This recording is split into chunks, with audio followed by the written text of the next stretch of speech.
Hey, friends, thanks for tuning in to another episode. If you've ever felt held back by fear or unsure about stepping into the calling that God has placed in your heart, this episode is just for you. We're diving into the theme of fresh start with an empowering message from our girl, Christy Lockhart, and that's all on starting scared and not letting fear dictate the calling that God put on your life. Get ready to be inspired and equipped to take the first step, even if it feels scary. Hey everyone, I'm Leslie Martinez, and you're listening to your Joyful Order podcast. Each week, I will bring you joyful stories that will motivate and inspire you, and at the same time, bring order to your everyday life. Let's just say the show will be a mixture of preaching and teaching with a kick of motivation from your girl here. Welcome to your Joyful Order podcast. Now, joining me today is Christy Lockhart. Christy, welcome to the podcast. Oh my gosh, I'm so excited to be here. Thank you. Now, Christy is a wife. She's a mom of both bio and bonus kids. She's a retired teacher, just like me. Woo woo. And she is the host of the Start Scared podcast. Christy is no stranger to the struggles of mom life and the chaos that it brings. But through her journey of rediscovery, she learned to cut through the noise and clarity and just start scared in pursuing her God giving calling. So, Christy is passionate about helping moms to recognize who they are outside of motherhood and know that what they do still matters. Christy, I am so excited to have you here. I want us to start first of you just telling us a little bit about yourself and then just telling us your journey of rediscovery. Hi, I'm Christy. I'm so honored to be here. Thank you so much for having me. I am all of those things. I wear many, many hats. And back in 2021, I felt like I wanted something for myself. And I didn't know what that looked like. I didn't know what that was going to be, but I knew that like I was kind of done with being in the wash, rinse, repeat cycle of teacher life, mom life, wife life, serving at church. It felt like I was just spinning my wheels doing the same thing over and over and over again, and there was no time for myself. And so I am an avid podcast listener, and I was like, "Hey, what if I started a podcast? Have no idea what I'm going to talk about. Have no idea like what it's going to be about, who it's going to be for, but really it just started to be for myself." And I named it Start Scared because I was always afraid to start anything new out of fear of like, what would people say? Looking dumb. I'm not an expert in anything. And it just kind of became this community and thing that like rediscovering who we were outside of being a mom because we love our babies and we are so grateful for them. But who we are outside of being a mom still matters. And so I kind of like started to do different things that I had never done before, even if I had no idea what I was doing. And I started having conversations with other moms too. And that was really like really eye opening to me because I wasn't alone.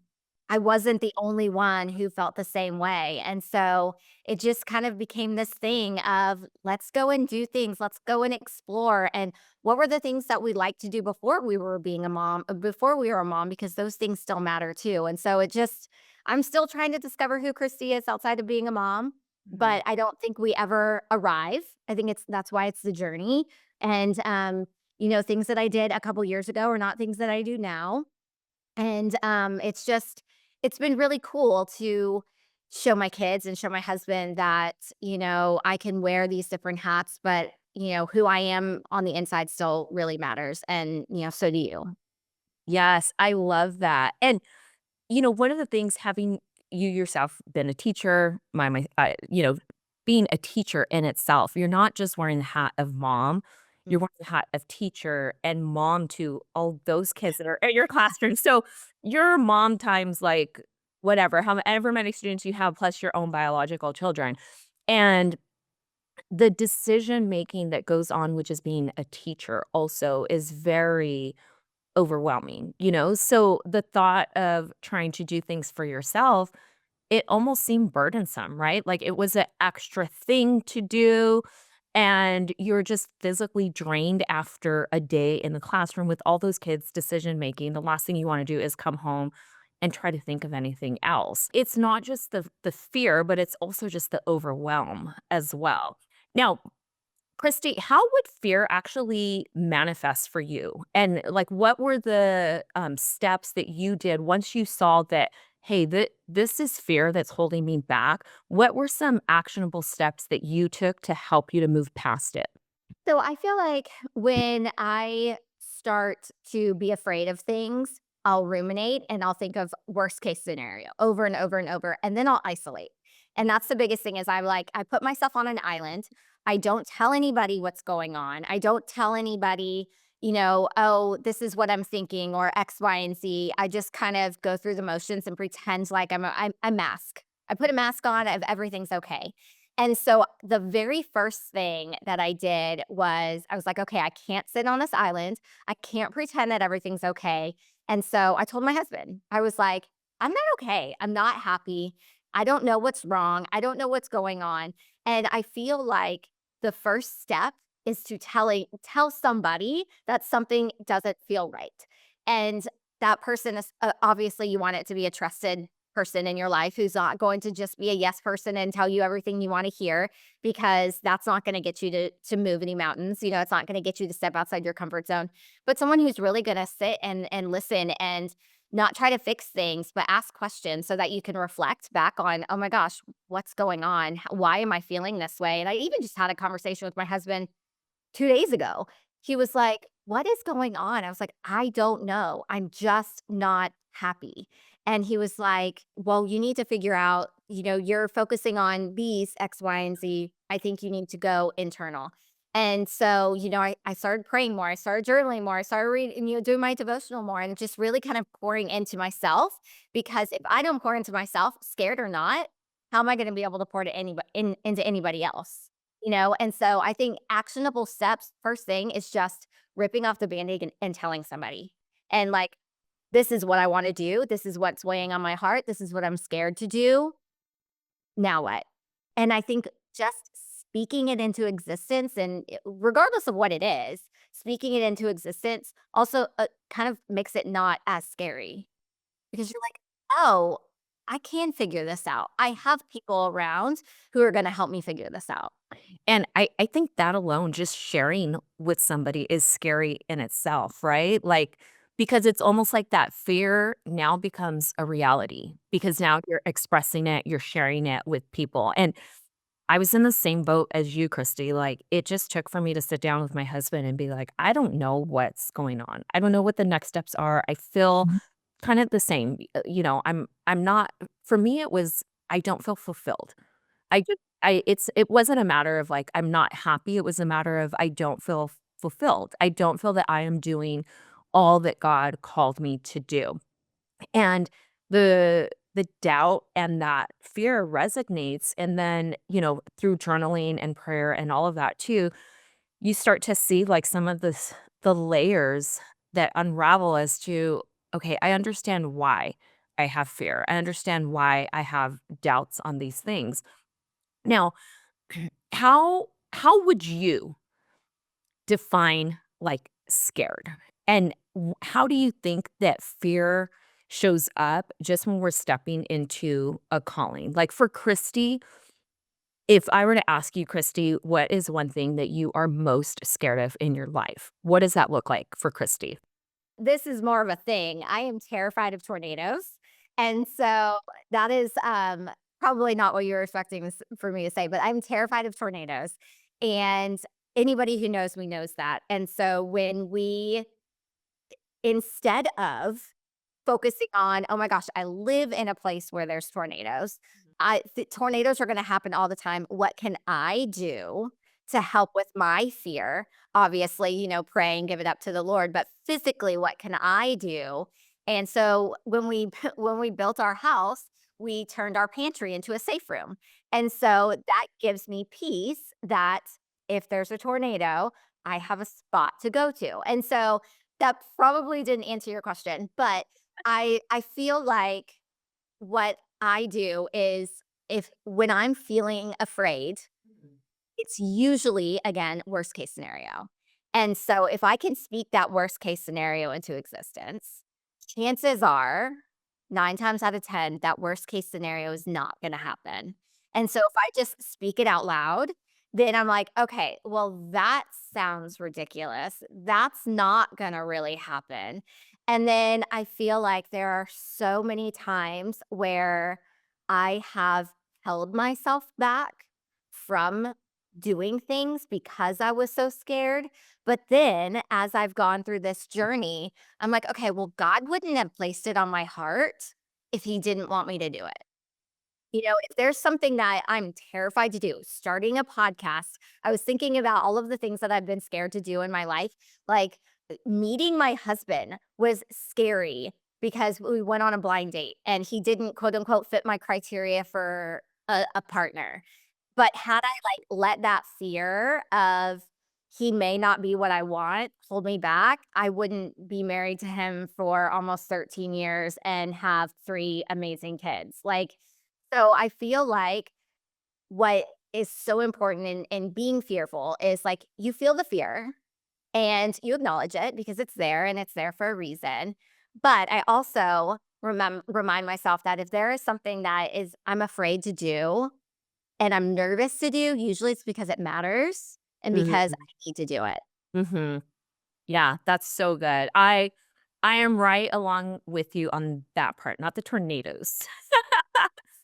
We don't get tornadoes here in California. We get But the other stuff. fires. Yes, and that with everything that has gone on recently Oh in my gosh. California, I mean, that definitely is a fear, also, but it's a fear that even with what just, recently happened with these, horrific fires, I sat and I talked to my husband, and I just told him, like, we just have to be prepared. We have to be able to control what we can control and just leave the rest to God. Because at the end of the day, that's really what it comes down to. I can't control if the fires come to our house or not, but I can control that if we have a plan here, just like you built a safe room. Yeah.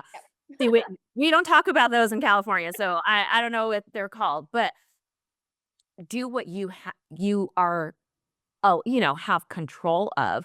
Now, I'll share one of my biggest things that I am scared of, and I wanna kinda transition into this about, I fear not fulfilling God's calling on my life. Mm. That's at the end of the day what it comes down to. I know you're familiar with Ed Milet, right? You know Ed Milet? Okay. So he shared this podcast. It's years old, but he's talked about this multiple times. He talks about at the end of his life that he imagines that when he is standing before God, that there are like 2 versions of yourself, and it's the image of who he created you to be, and then you. And when you get there, are you gonna recognize that person, or is that person gonna be completely unknown to you? So it's like, how close of a person are you gonna be to who God created you to be? And I remember when I listened to that podcast of him talking about that, I was bawling crazy, and I was like, "I never thought of that," and that became, like, a new fear for me, is like, am I not going to live up to who God created me to be?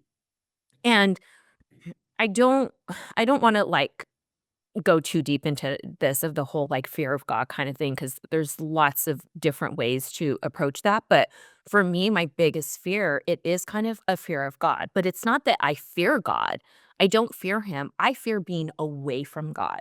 Mhm. And with that, like, in starting scared, how has your faith played a role in helping you to step into your calling and to do the things that you used to be scared of?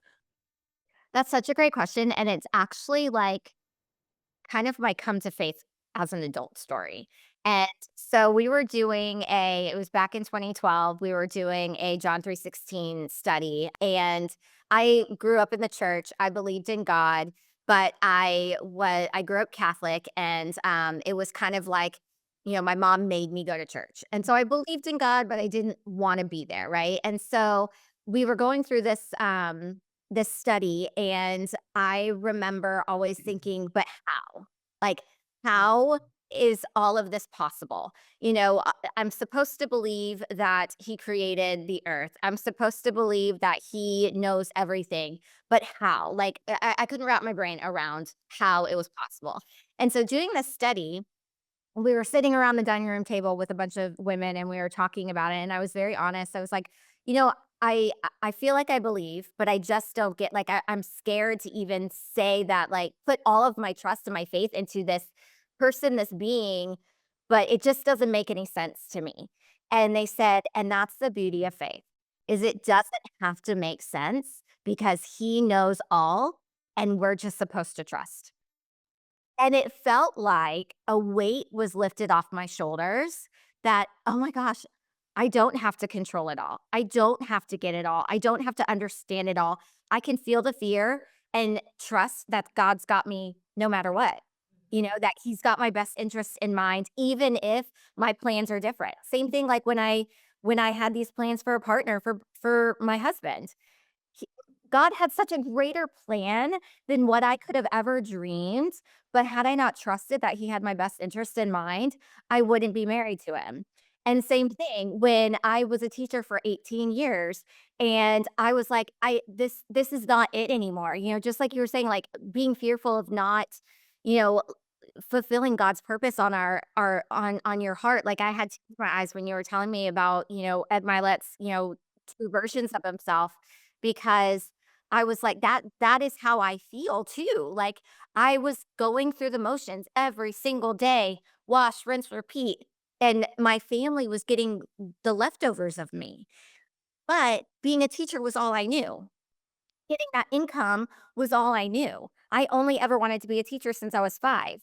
That's scary to say, "Okay, well, I'm just going to not be a teacher. Who am I now?" You know? Mm. But trusting that God's got me and making those decisions that, "Okay, I can control that I'm going to continue to put my faith in you, and I know that you've got me, that you're not gonna let me down, and that if you've put this on my heart to let go of this career that I've had for 18 years that I've wanted to be since I was 5, there's a reason.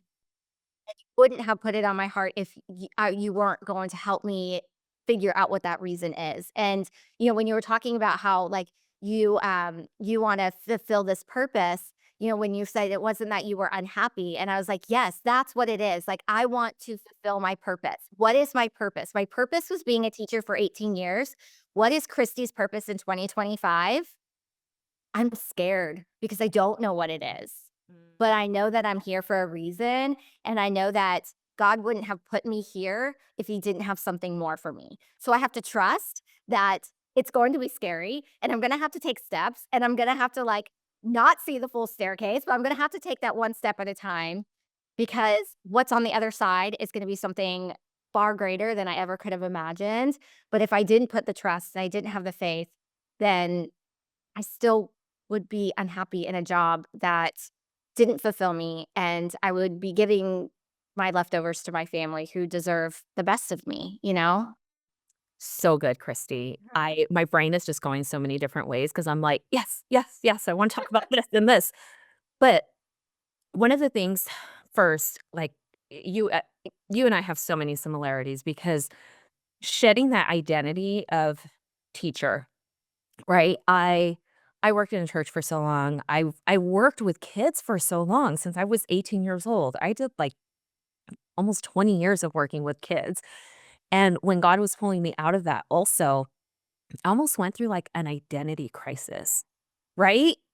So I kinda wanna touch upon that a little bit because it is so scary to step away from something that you have known for so long. Like, it has been your identity for 18, 20 years. Like, I've only known what it's been like to be a teacher, working with kids, so forth.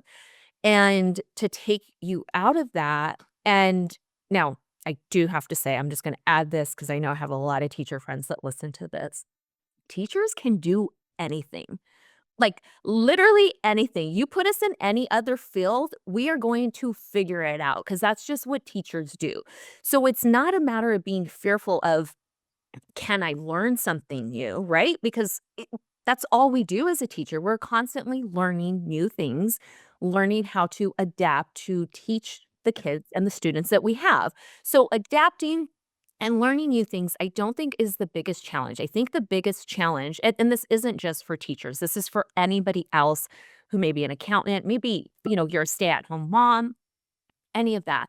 Anyone who is struggling with just an identity crisis, even those moms that have been stay-at-home moms for years and now their kids are going off to college. I think you and I are in that transition phase right now too. You got an older one that's off to college. You got one at home. My second child, he's gonna be away at college in like 2 years, and it's that identity crisis. So, can you just touch a little bit about that, like the challenges that you had with that, and where is Christy at with her identity in trying to figure out what the new Christy looks like for this next phase of life? Oh my gosh, I feel like I could go so many different directions, but, like, when I first decided that I was gonna resign from teaching, so many people asked me during the summer, "How do you feel?" And I was like, "Right now, it's just business as usual," right? Like, ask me in August when everybody goes back to school how I feel, because I'm always off during the summer, this is normal. When everybody started going back to work, it was like a sigh of relief. So I took about a month of that sigh of relief, and that, "Ah, I'm so glad I don't have to get up and go to work. I'm so glad, what am I gonna do?" Had a lot of time with Frank because he also works from home. But then kind of like the dust settled. And I was like, now what? And then so many people were like, well, what are you doing? And I'm like, I don't know. I don't know what I'm doing. Um, it has opened a lot of um opportunity again to spend more time with my husband, which has been amazing for our relationship. It's opened up more opportunity for me, for us to travel more. I could take Bruce out a day early and we can go, to the beach house and whatever. And um, but now, actually, over the last I don't know, week, I'm like, okay, well, now what? Like, do I want to get back into the school? Do I want to start subbing? Like, and Frank's like, I don't see you going back to work full time, but maybe we can, get back into the school somehow. But trying to kind of figure out, like, I don't know. Like, to answer your question, I don't know who this version of Christy is. I do know that I like this less stressed version of Christy so much better. I like this more relaxed version of Christy better. I love being able to get my appointments done while Bruce is at school. Mhm, And then when I pick him up from school, I'm just mom. mhm, That's really cool. I've never been able to do that before. mhm, And so that's really neat. And then I feel like I have a better relationship. Addison was home from college for, this past month. She just went back 2 days ago. And that was amazing to get to, like, I feel like because I'm more relaxed, like our relationship is better, which is so so wonderful. And so who Christy is right now is feeling more relaxed. However, she is also figuring out, okay, well, what's next? What is my purpose now that I have, like, enjoyed the time off? I can't do this forever because I'm gonna lose my mind. God bless the stay-at-home mamas. I love that for you. Um, but I like I said, it's a journey. Like, I'm never going to arrive at the Christy that God designed me to be, if that makes sense. Like, I'm gonna constantly grow and evolve and become newer and better and maybe slip back into some old habits and then be like, whoa, I don't want to do that anymore. And so I feel like right now it's such a cool place to be in because I have the time to rediscover myself, and I've never had the time before, and so I really enjoyed this first semester of not working, and now it's like, okay, I'm speaking on more podcasts. I'm gonna speak at a virtual summit, which is so amazing. I'm so excited, and so, maybe that's gonna be where, this next version of Christy goes into more speaking opportunities that isn't, I'm still teaching, but I'm not teaching inside a classroom, so to be able to just feel more at peace and more relaxed and, more present and more available for my family, that is something that is, you know, such a blessing, and I'm so grateful for, this season of life right now. I love it.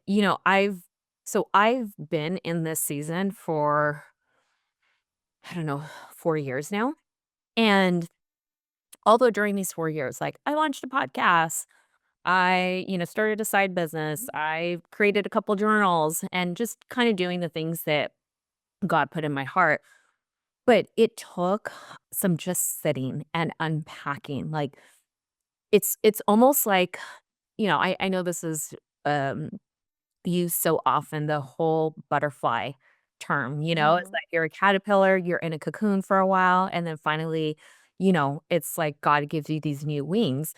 And I feel like I've been in this cocoon season for a minute, but I'm just starting to break through the cocoon, And because I'm starting to see, like, I really feel the momentum, and this is like where God is taking me, but it took sitting for 4 years and unpacking some deep stuff, and I think also, like, as God is, transitioning you and you are becoming someone new, right? You are shedding the old, you are becoming a new creature.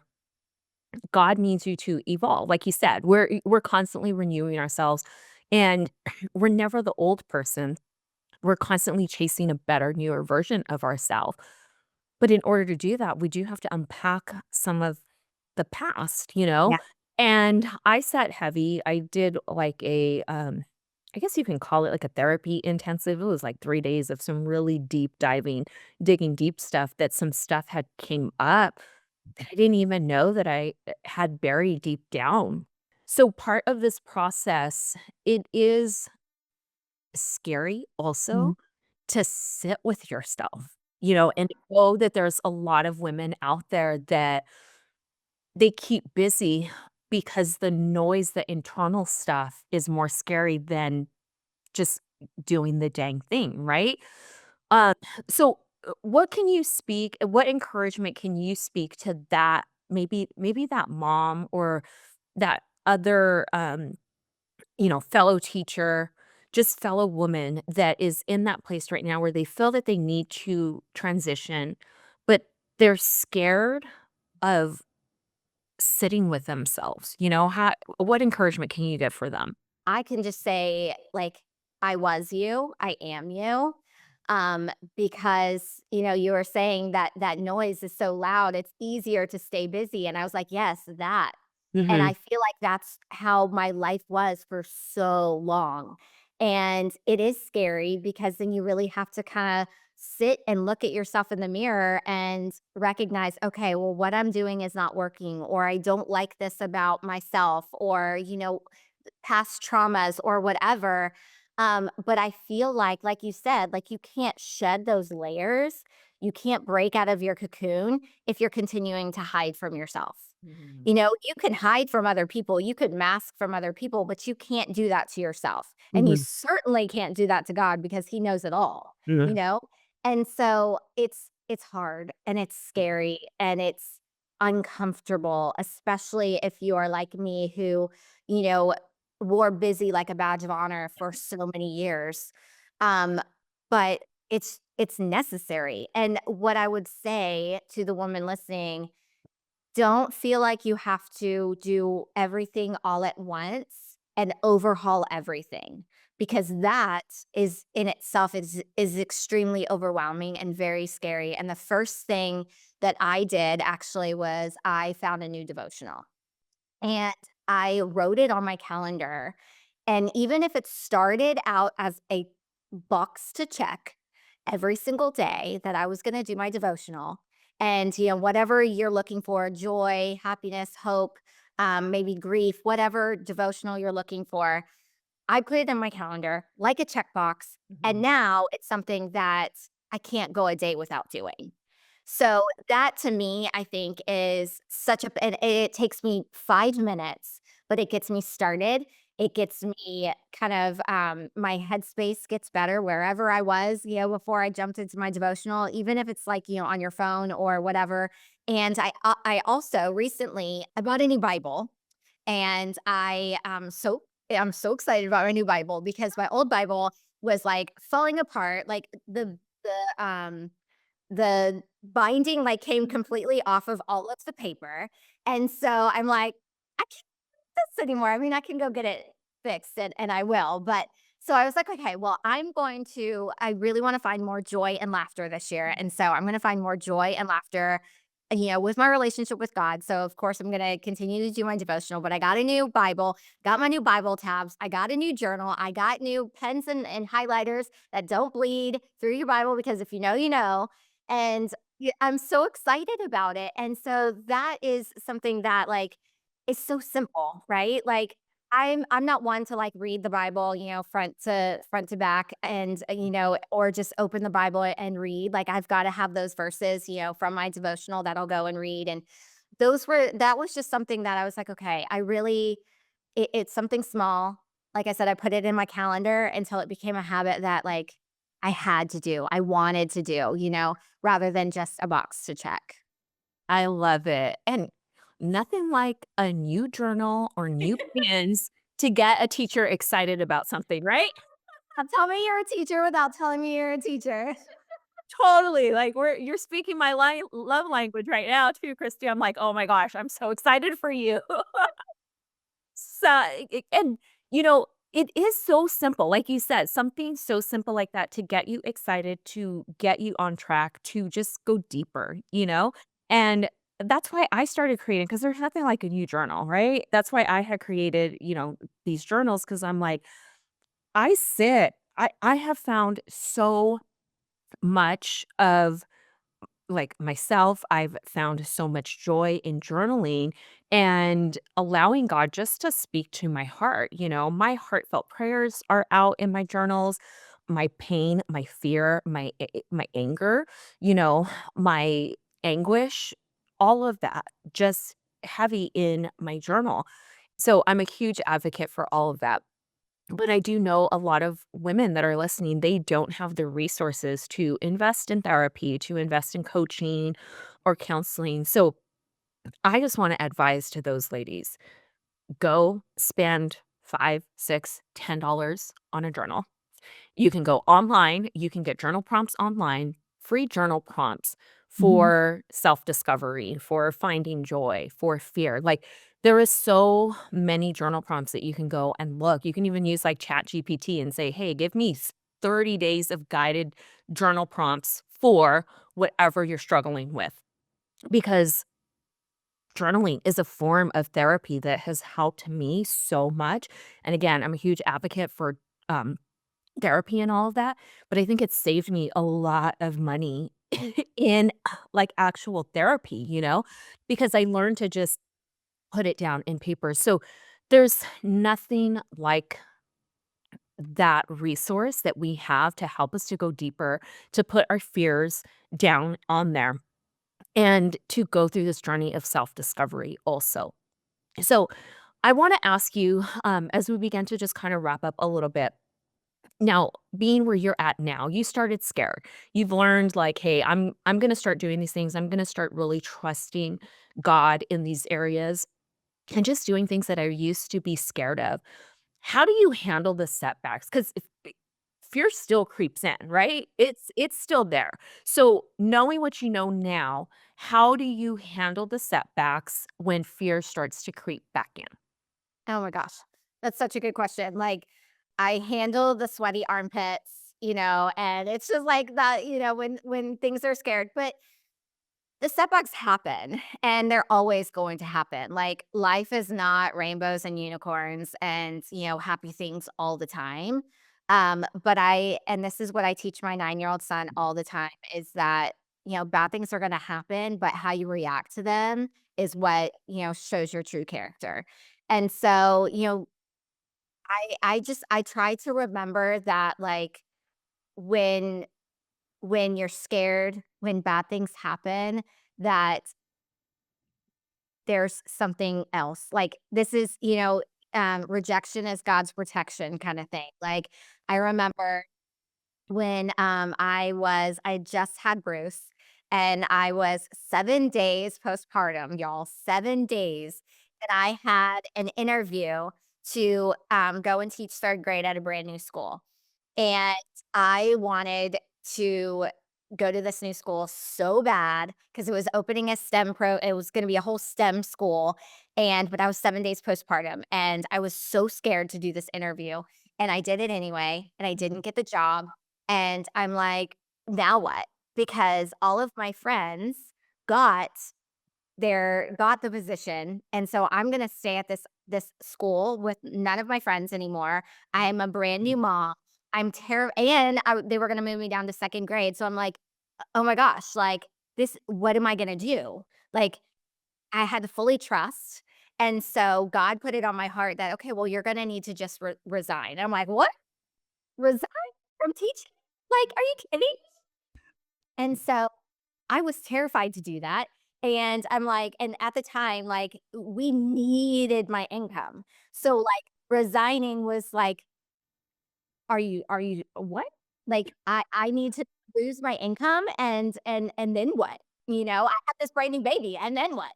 And so I had to fully trust, and I was scared, and I had sweaty armpits, and I was so sick to my stomach, like, "What is going to happen?" And I resigned, and not 2 days later, I got a phone call from the school that I had originally applied to, the STEM school, asking if I could interview for the intervention specialist position. And that was my dream job. My dream job, y'all. Like, you have no idea. It was working with struggling readers and mathematicians in 3rd, 4th, and 5th grade, and that was what I wanted to do. And had I not felt the fear, but trusted in the Lord that He had my back, that I could not see what was on the other side of resigning. Had I not resigned, I would have stayed stuck at that school without my friends, in a brand new grade with a brand new baby. And I wouldn't have, they wouldn't have called me because I was already assigned to a job, to a position in the district. They would have gone outside the district. And I firmly believe that I had to fully trust, be scared, do the unknown, and trust that He had me. And so those feelings of fear come all the time. But again, God's not going to place those things on your heart if He's not going to help you, give you the resourcefulness to make it happen, help you make it happen, or if there's a reason why He needs you to do it. I don't know if you guys have ever seen those picture of, like, the little girl holds her teddy bear and Jesus is kneeling down. He's like, "Give me your teddy bear," but behind him, he's holding, like, an even bigger teddy bear. It's like that. Like, you have to feel the fear. "No, Jesus, I don't wanna give up this control. No, Jesus, I don't wanna give this to you." But behind his back, he's like, "But I've got you. I've got you something bigger. If you just fully trust me, I've got you." Yeah, that's that's so good, Christy. I didn't realize how much of our stories align because I had a similar situation with leaving my ministry job as a director, stepping away, all in active obedience of God telling me it's time to step away. We needed the income. I needed the job. We had nothing to line. I took I gave my resignation, and 2 days later, they came and they offered me, like, a teaching position at the school, and it was something even better, like, the schedule I was on a teacher's schedule versus, full-time ministry schedule, and I was able to keep my boys at my school and this whole thing. All my listeners know about that, but I'm just listening to you, and I'm like, "You and I have so much in common, Christy. It's crazy." But going back to this whole, like, trusting God thing, there's a saying, a little quote. I actually have it in our loft here, and it says that God gives you 3 answers. Yes, not now, or I have something better for you. That is just our faith, right? Like, God's gonna give us a yes. He's gonna give us a not now, you gotta wait, you gotta be patient, or, "Hey, I got something way better for you." But it takes that trust, like you said, and trust requires faith in God, and that trust and faith is only built when you have a relationship, and it's so important for us to keep that relationship with God, and whatever that looks like for you, if it's, going to church every Sunday, getting connected in Bible study groups, community groups, reading your daily devotion, reading God's word daily, listening to worship music, listening to podcasts or sermon that are devoted around the word. There are so many different ways that you can build relationship with God, but I think Christy just touched upon it so much of how important it is for you to have that relationship in order to trust so that that fear doesn't dictate big decisions, and we can learn to let go. I always call it like we white knuckle stuff, right? We're like holding so tight because we want control. And here God's like, hey, let go of those little beans you have because I have something like bigger and better for you. And that trust just comes with building relationship. Now, Christy, I want to kind of end on one final question here for you of what one piece of advice would you give to the mom, the woman, just someone who is on the brink of starting something new, but just feeling overwhelmed? Nothing worth doing is going to be easy. And I feel like, I've said it so many times, God didn't put it on your heart if he's not also going to, help you make it happen. But the biggest thing is get plugged in somewhere with somebody. And a small group at church is so helpful. I'm actually starting a new women's study today, and I'm so excited because we've been doing marriage studies. But just get plugged in with someone who, a trusted person that you can talk to, even if it's just one person, go get coffee, kind of tell them what's going on, how you feel, because you never know what advice they have, who they can connect you with. Even just speaking your fears into existence makes them not so scary.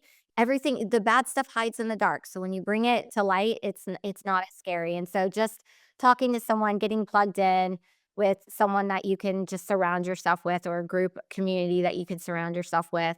Even a podcast, listening to someone that, brings you joy, or, worship music is always helpful.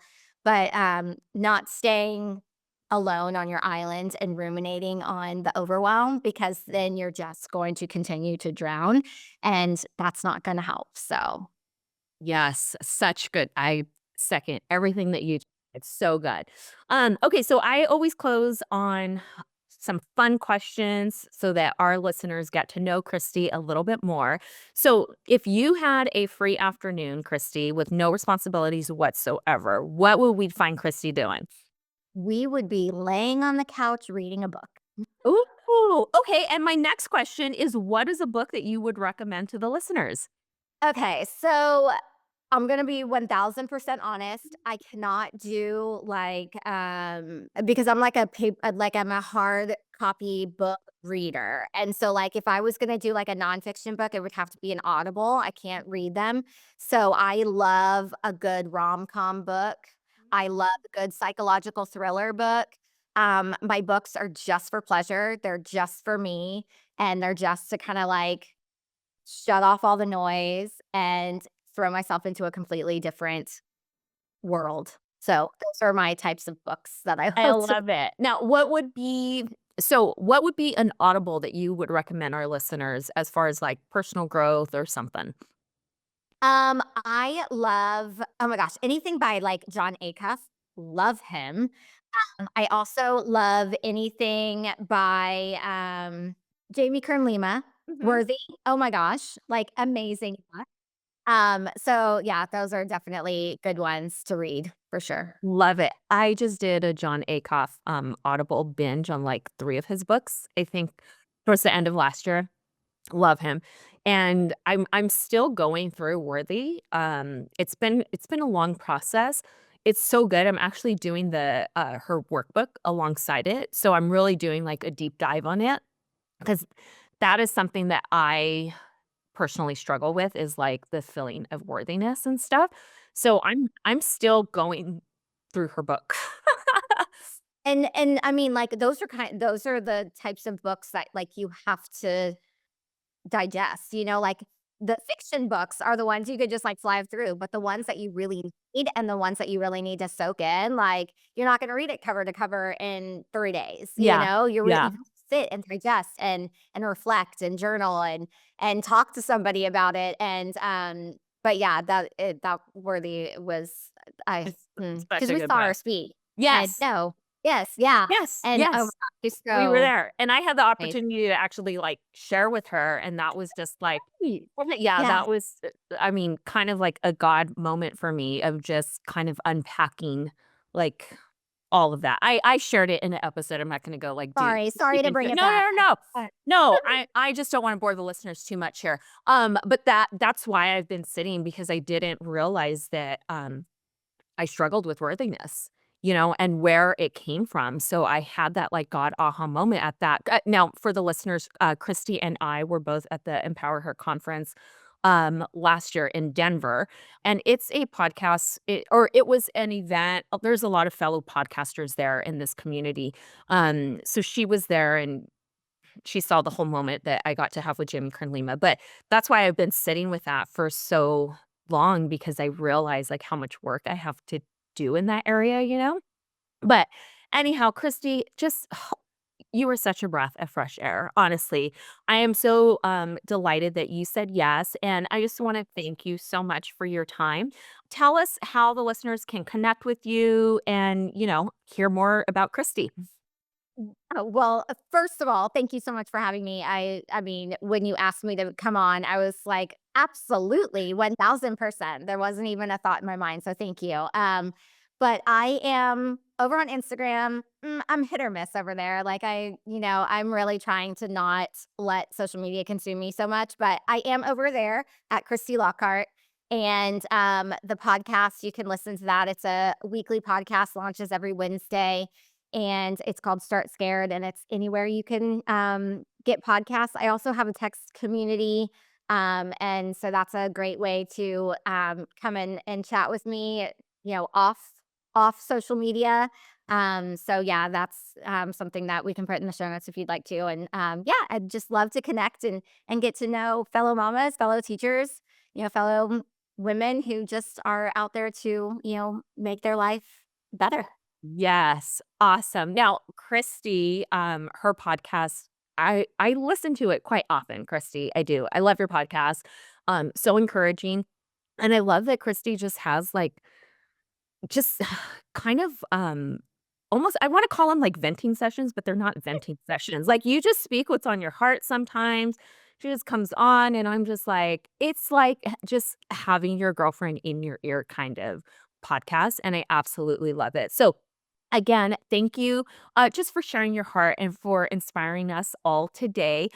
Be sure to go check out her podcast, Start Scared, and you can find her Instagram handle. And I'll drop a link to her show in the show notes below. But until next time, just remember that fear does not disqualify you. It's just a sign that what you're stepping into is bigger than you. So trust God, take the step, just start scared, and in the process, keep chasing joy. Until next time, friends, see you.